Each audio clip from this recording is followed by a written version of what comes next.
Every meal used to feel like a punishment.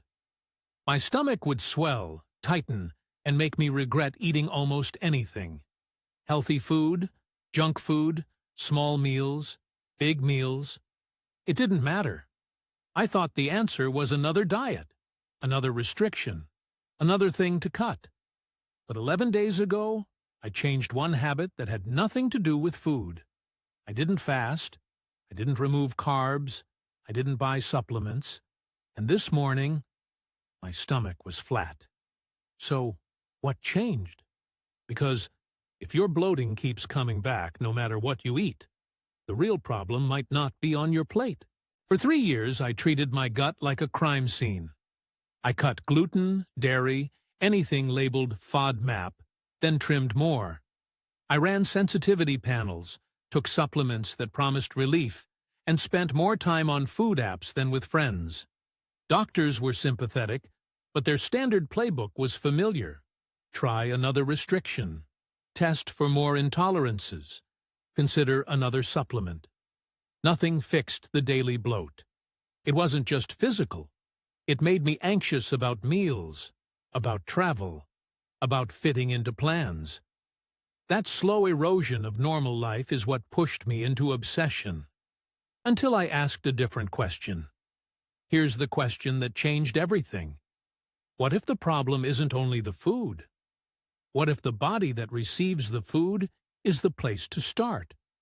I was fed up enough to try reframing the issue. That reframing led me to the vagus nerve, the long connection between your brain and your gut, and to a set of simple inputs that target it. Think of the vagus nerve as the control line that tells your gut when to contract, move food, and pass gas along. Those downward signals from your brain drive motility. When those signals are strong, the medical term is vagal tone, the gut tends to move things efficiently. When vagal tone is low, motility slows, gas can build up, and people experience distension and bloating. Stress, rushed eating, poor sleep, and constant screen distraction blunt those signals. Over time, the gut gets stuck in a slower rhythm, and no amount of cutting foods feels like a reliable fix. I didn't arrive at that idea from a blog. I started reading peer-reviewed gastroenterology research and found consistent notes.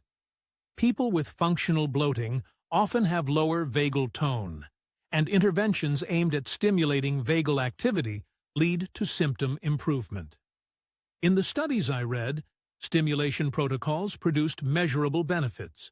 Over 60% reported clinically meaningful reduction within 2 weeks. That phrasing stuck with me. Not a miracle, not guaranteed for everyone, but a clear signal that the nervous system deserves attention. The personal trial began awkwardly. I stopped one tiny morning habit I'd been doing for years, not a fast, despite the title you probably saw, and instead committed 20 minutes before my first meal to a breathing practice called Brahari breathing, named after the Indian black bee. The technique is simple. Inhale through the nose, then exhale with a long, low, sustained hum. It feels ridiculous at first, sitting in my kitchen, humming to myself, but the point is the vibration and the slow exhale. In addition to the breathing, I added a cold water splash to the face first thing, a deliberate gargle mid-morning, and a promise to chew much more than I had been. I also stopped eating in front of screens for that first meal and made a point to walk lightly after eating. The timeline matters because I know how tempting it is to give up after a week. Day 1 felt like an experiment. Day 3, I noticed a smaller change. The post-lunch tightness that usually came on like clockwork was softer. Not gone, but muted. By day 5, I realized I hadn't reached for my antacid for 2 days. That felt huge. By day 7, my stomach at the end of the day was no longer tense. I felt lighter. On day 11, I ate pizza. Yes, pizza. And the next morning, there was no bloat. That pizza test is the one I tell people because it's vivid. I didn't change the food. I changed the setup of my nervous system before and during the meal. I read more and kept experimenting. The more consistent I was with the inputs that stimulate the vagus nerve, the better my baseline became. After a month, my gastroenterologist, who had seen my history of tests and diets, asked me to write out exactly what I was doing.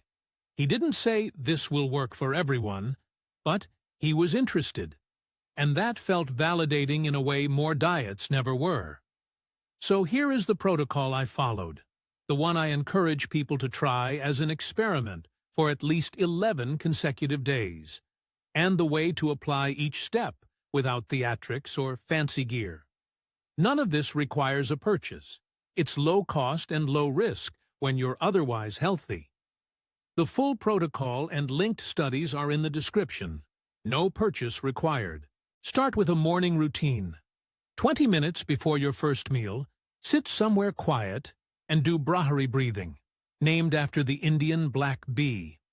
Inhale through your nose, then exhale with a low, sustained hum.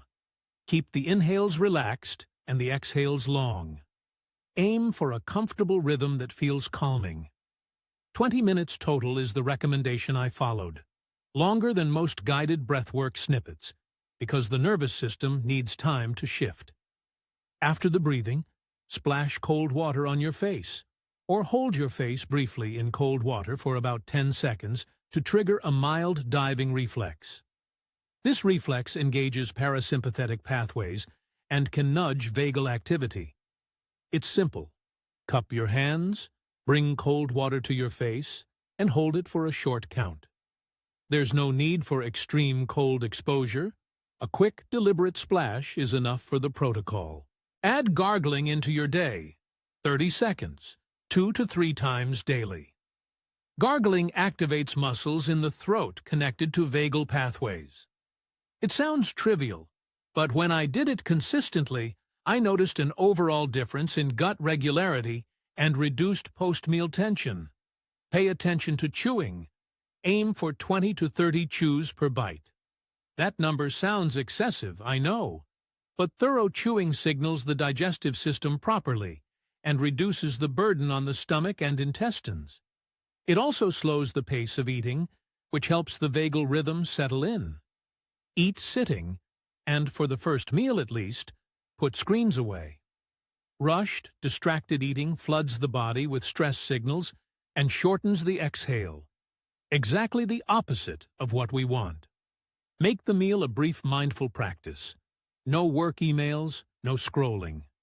Notice textures, taste, and the act of swallowing. Use extended exhale breathing during the meal and afterward. An easy rule is to make your exhale about twice as long as your inhale. That lengthened out-breath activates calming parasympathetic tone and supports the signals the vagus nerve sends to the gut. After eating, move. Walk gently for 5 to 20 minutes depending on what feels right. Movement stimulates motility and reinforces the shift away from stress responses into digestion mode. This isn't a vigorous aerobic session, it's a purposeful, light activity to encourage the gut along. Do these things consistently for at least 11 consecutive days. Small changes often appear by day 3.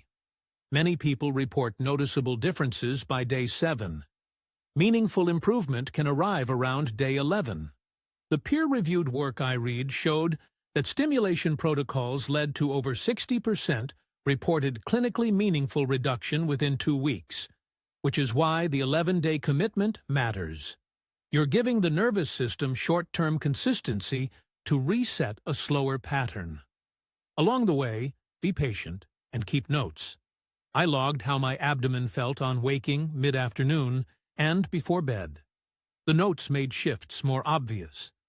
I also tracked one behavioral measure. Did I reach for an antacid? That simple yes, no became a morale metric. By day 5, the no stuck. A few practical tips from the trenches.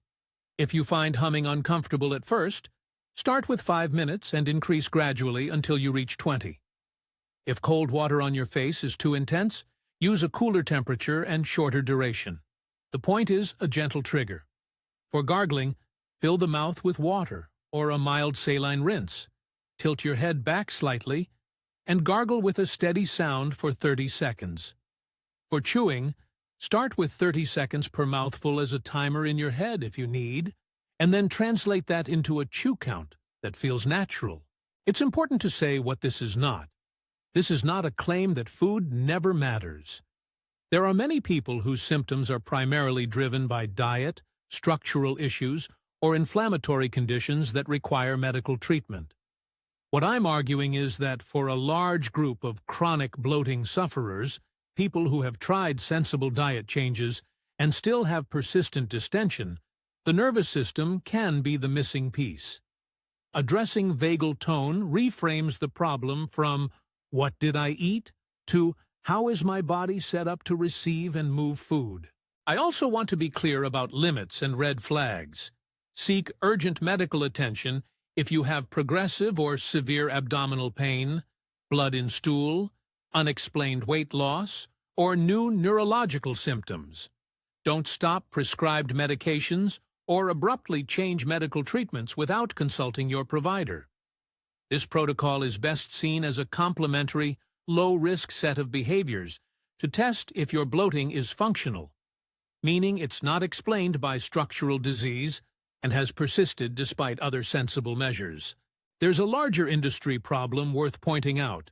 Symptom management products, overly broad sensitivity panels, and the reflex to cut more foods can be tempting and sometimes helpful, but they also encourage a narrowing of life.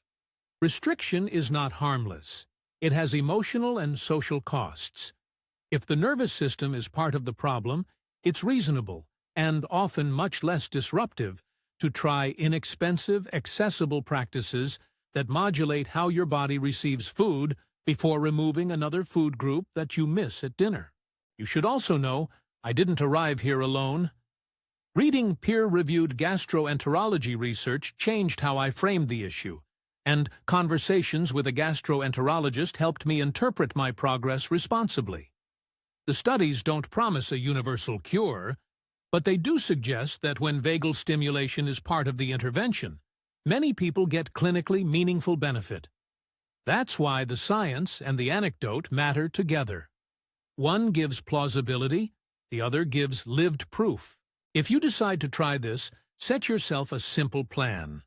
Commit to the routine for at least 11 days.